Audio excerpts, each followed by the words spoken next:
everything about our lives must be regulated by government. Okay, so is there a reason why you say that? Yes. I'll give you 2 examples.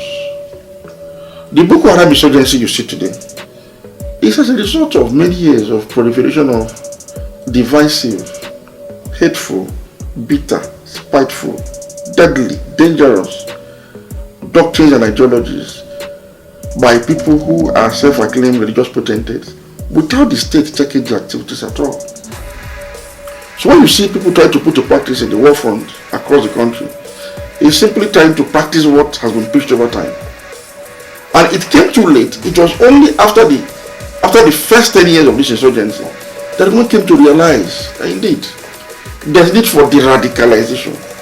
And so there's a program under the government, it's called Operation Safe Corridor, where those that willingly surrender are brought into some arrangements somewhere where they are de-radicalized. That is, what they are meant to unlearn what they've learned in the past. But I've always argued that that's not enough, because you're only dealing with an individual. It is the society that needs to unlearn what it has been taught, what it has learned over the time. And so where this deregulation must start from is regulating anybody who wants to be a preacher.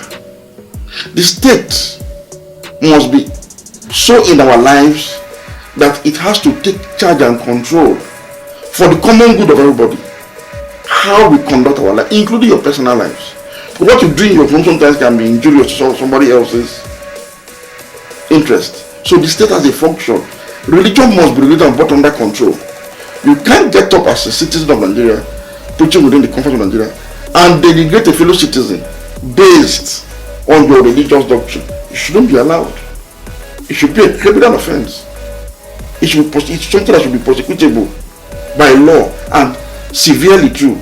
I'll tell you this: Saudi Arabia regulates preachings. In Saudi Arabia, you can't preach against Christians and Jews in Saudi Arabia today. You can't do it. It's not allowed. You can't even do it. But when doing that, isn't that an infringement on their rights? No, it's not an infringement. You don't have a right to denigrate me. You don't have a right to call me an infidel. You don't have a right to dehumanize me because of your religious practices. No religion does that. No religion asks you to do that. So all of those encroachments into doctrines that have become mainstreamed anyway, so that you cannot know that differentiate what is just Muslim and what is Islamic, or what is just Christian and what is Christianity, must be sorted out by the state, by regulating and making all religious groups conform with a common norm that does not conflict with our secularity, our democratic order and constitutionalism. So the state must, as a matter of urgency, begin to regulate religion, religious practices, religious preachings, as well as any form of religious doctrine that also seeks to take advantage of people's gullibility to defraud them. That also must be regulated.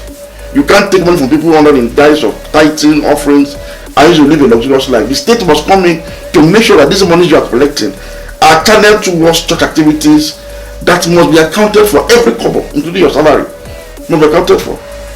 And so the state has a role to play to protect the people, to protect society, and to protect the country's national security in general. So it's something that's overdue.